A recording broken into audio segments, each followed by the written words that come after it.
Good afternoon, or good morning, or good evening, really. You could be watching this at night, too.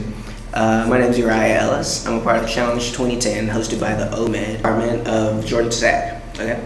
And I'm going to do a video doing a couple of calculus examples for maximizing and minimizing volume. Alright? I will be taking my examples from the 10th edition of Calculus 1 and 7 Variables by Salas, Hille, and Etgen. Okay? And these examples are numbers 35 and 37. The problems from section 4.5. So, without further ado, let's get started. Alright, here is number 35. Okay, the figure shows a cylinder inscribed in a right circular cone of height 8 and base radius 5. Find the dimensions of the cylinder that maximize its volume. Alright, so here's the figure below, figure shown, okay? And as you can very well see, I just did a little 2D thing because it's a little easier to work with it this way. The equations is going to be the volume of a cylinder, okay?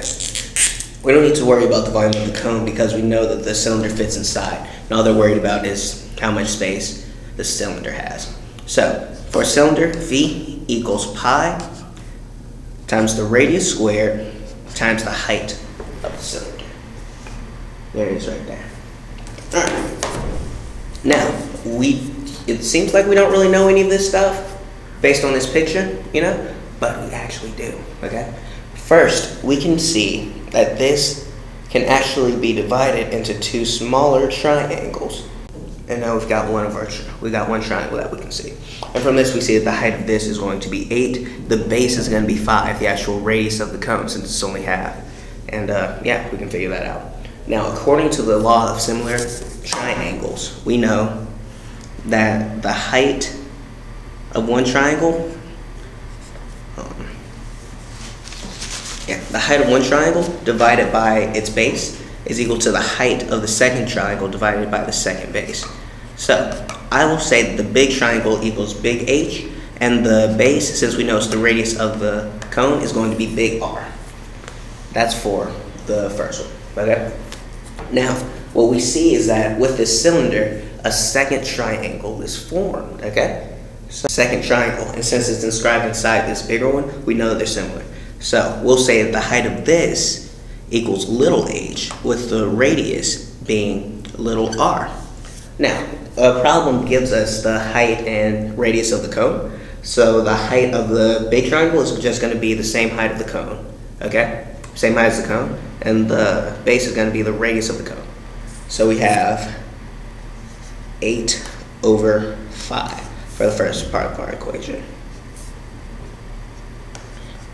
Alright, now for the second cone, for the second triangle, we have no idea figuring out what little r is, okay? Little h is, I'm sorry. So we will say 8/5 is equal to little h divided by, we do know how to find the base though. The base is going to be this total value of 5 minus the radius of this cylinder, the same radius that we put into the volume equation over here, okay?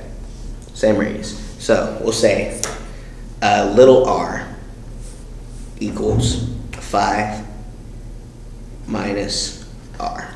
I guess this is bad notation because we can get a little confused. So little r2, this will be r1. Alright. So now we have our similar basis formula right here, okay? And if we go ahead and solve for h, we find h is equal to 8/5 times 5 minus r to the 1. I mean r1, not r to the 1. Right there. Right there, okay. So now we can plug h into our volume equation.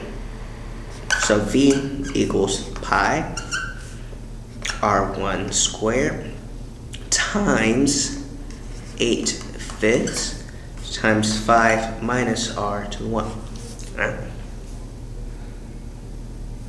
Right there. And then we can go ahead and distribute this r squared from the original formula throughout the 8/5 times 5 minus r1. So this is going to be our final volume formula. Right here. Now, it's going to start to get a little bit tricky, okay? Since we have this volume formula, but we can't solve for anything for volume, we take the derivative of this function. Okay, so we'll go ahead and call this v of r, since r is the only variable left, and v prime of r1 is going to equal 8/5 pi times 10r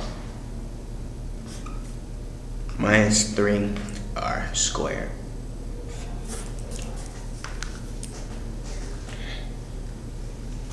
Alright, there it is right there. This is going to be our derivative.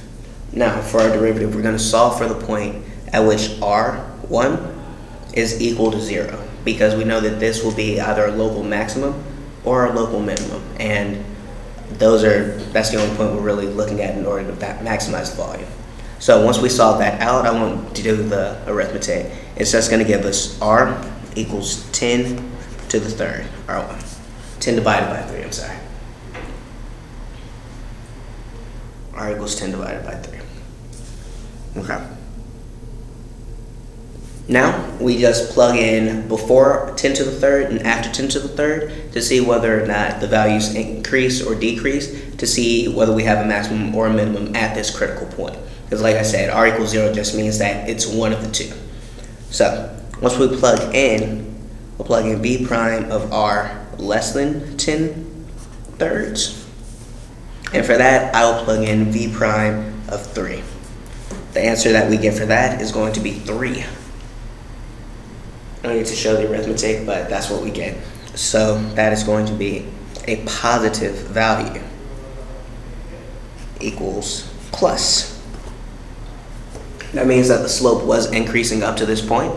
So if it stays the same, then I guess we don't really have a maximum value, but if it decreases, then we will have a maximum value at this point. So let's try.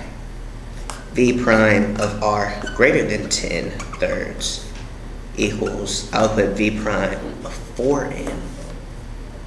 That equals -8. And that equals a negative. So as I suspected, v prime of 10 to the third is a maximum, because the slope coming up to the point is positive, but after that 0 point, it turns negative.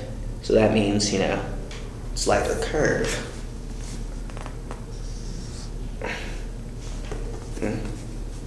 It's like a curve.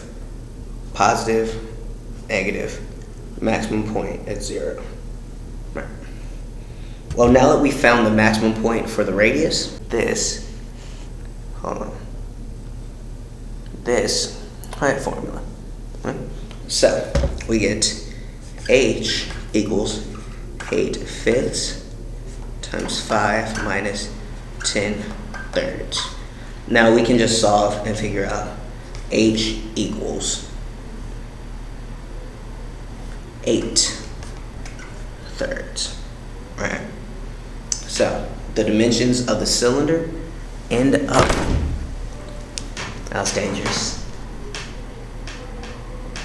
Dimensions of the cylinder end up being r equals 10 thirds and h equals 8 thirds.